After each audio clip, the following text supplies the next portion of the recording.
गाजियाबाद के सीडीओ ने श्रीलंका में लहराया तिरंगा।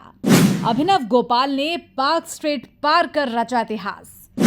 भारत की विविधता ही उसकी सबसे बड़ी ताकत। भारत को वैश्विक मंच पर किया गौरवान्वित। जाने भारतीय युवाओं के लिए कैसे बन गए सीडीओ प्रेरणा।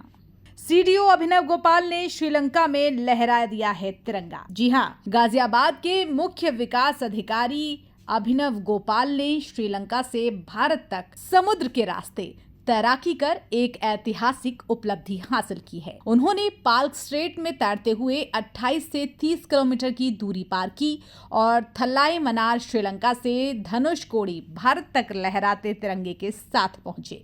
ये रोमांचक अभियान न केवल फिट इंडिया मूवमेंट को समर्थन देने वाला था, बल्कि साहसिक पर्यटन और भगवान श्री राम के प्रति आस्था को समर्पित भी रहा। हम आपको सुनवाएंगे भारतीय तैराकों ने कैसे ऐतिहासिक और प्रेरणादायक कामयाबी हासिल की है। थल्लाई मन्नार यानी कि श्रीलंका से धनुषकोडी यानी भारत तक चुनौतीपूर्ण खुले समुद्र में 28 से 30 किलोमीटर लंबी पाक स्ट्रेट तैराकी को कैसे सफलतापूर्वक पूरा किया। आइए सुनते हैं मुख्य विकास अधिकारी के जुबानी।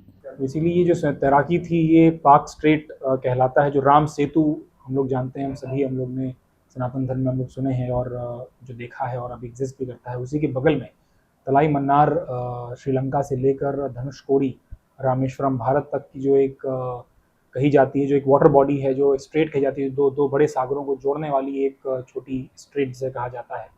तो वो 28 किलोमीटर का एक पूरा स्ट्रेच है, 28 से 30 किलोमीटर का स्ट्रेच है, जिसको हम 8 स्विमर्स ने मिलकर रिले के रूप में इसको कंप्लीट किया है, जिसमें मेरे एक साथी IAS अफसर भी थे हरियाणा काडर के, दीपक करवा जी, और साथ में 2 ऐसे भी हमारे स्पेशली एबल्ड जो हमारे पैरा एथलीट्स थे, उन्होंने सोलो स्विम भी कंप्लीट किया पूरे 28 किलोमीटर का।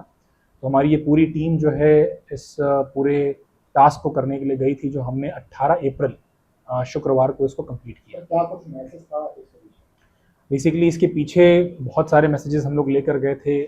पहला जो ये था कि जो हमारे पैरा एथलीट्स हैं उनको सपोर्ट करने के लिए, क्योंकि हमारी टीम में 2 पैरा एथलीट्स भी थे, साथ ही जो 2 पैरा एथलीट्स ने हमारे सोलो स्विम भी किया, उनको सपोर्ट करने का, उनकी तरफ एक अवेयरनेस बढ़ाने का भी हमारा कदम था। दूसरा, फिट इंडिया मूवमेंट जो हमारे माननीय प्रधानमंत्री और मुख्यमंत्री जी चला रहे हैं, उसका भी हम लोग एक अवेयरनेस जनरेशन हम लोग इसके माध्यम से कर रहे थे, जिससे लोग अपने आम तौर जो ज़िंदगी होती है, एक आम ज़िंदगी में भी स्पोर्ट्स को ले सकें, उसको अडॉप्ट कर सकें।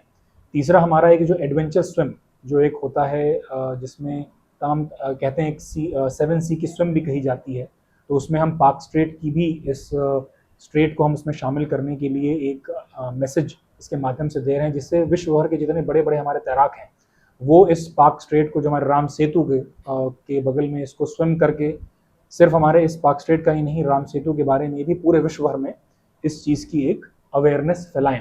प्लस हमारा जो एक धार्मिक हमारी आस्था होती है, राम सेतु के लिए हमारी जो धार्मिक आस्था है, उसको भी हमने इसके माध्यम से उजागर करने की कोशिश करी है, उसके अंदर लोगों को उसको जीवंत करने की कोशिश करी। अब तक कितना समय आपको लगा इसे पार करने में और कब से आपने इसकी प्रैक्टिस की? इसको पूरा कार्य करने में रिले टीम को 8.5 घंटे का समय लगा, और हमारे जो सोलो स्विमर्स थे उनको उसको 11 घंटे का उसको कंप्लीट करने का समय लगा। जो हमने सुबह करीब 5:45 बजे हमने श्रीलंका के तरफ से इसको शुरुआत किया था, और दोपहर में करीब 2:30 बजे हमने वो फिनिश किया, और हमारे सोलो स्विमर्स ने करीब 4 बजे 4:30 बजे उसको कंप्लीट किया। इसकी तैयारी के लिए मैं बेसिकली डेली बेसिस पे ऑलमोस्ट 1 घंटा जो है तैराकी की मैं प्रैक्टिस किया करता था, और कोशिश करता था कि मतलब तैराकी के साथ थोड़ा स्ट्रेंथ ट्रेनिंग भी मैं कर सकूं। तो आप कह सकते हैं कि 6 महीने का पूरा समय लगा इस तैयारी में। तो ये लक्ष्य पाना आसान नहीं था। रास्ते चुनौतियों से लबरेज थे।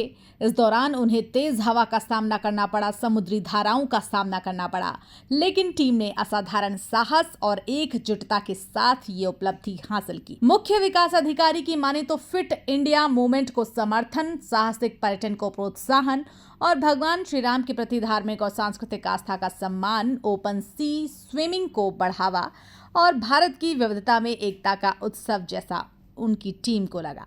और उनकी माने तो ये तैराकी न केवल प्रतिभागियों की शारीरिक क्षमता की परीक्षा थी, बल्कि एक सहयोग, एक समर्पण और एक साझा राष्ट्रीय भावना की शक्ति का भी प्रतीक बनी। बता दें कि तैराकों ने 17 अप्रैल की रात 7:50 से रामेश्वरम फिशिंग जेटी से प्रस्थान किया था और सभी इमिग्रेशन और कस्टम प्रक्रियाओं को पूरा करने के बाद तैराकी 18 अप्रैल को सुबह 5:50 पर थलाई मनार से 1-2 किलोमीटर दूर समुद्र के भीतर एक निर्धारित बिंदु से शुरू हुई थी।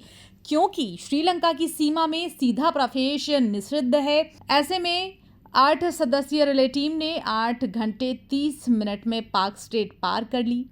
ये टीम विविध पृष्ठभूमियों से आए खिलाड़ियों और पेशेवरों की एकता का प्रतीक भी देखी गई। सभी प्रतिभागियों ने अनुशासन दिखाया, समर्पण दिखाया, साहस दिखाया और एक निश्चित दूरी को पार कर ये कीर्तिमान हासिल किया। अर्जुन पुरस्कार से सम्मानित प्रसंत कर्मकार के नेतृत्व में 8 सदस्यीय रिले टीम ने इस कार्य को अंजाम दिया। इस टीम में सीडीओ अभिनव गोपाल के साथ हरियाणा, कर्नाटका, पश्चिम बंगाल और उत्तर प्रदेश के विभिन्न प्रतिभागी शामिल रहे। कोई मेडिकल इसमें छात्र था तो कोई रेलवे में कार्यरत था, कोई पुलिस निरीक्षक था तो कोई राष्ट्रीय पैरा तैराक। सबने मिलकर यह संदेश दिया कि भारत की विविधता ही उसकी सबसे बड़ी ताकत है। Bureau report, R news network.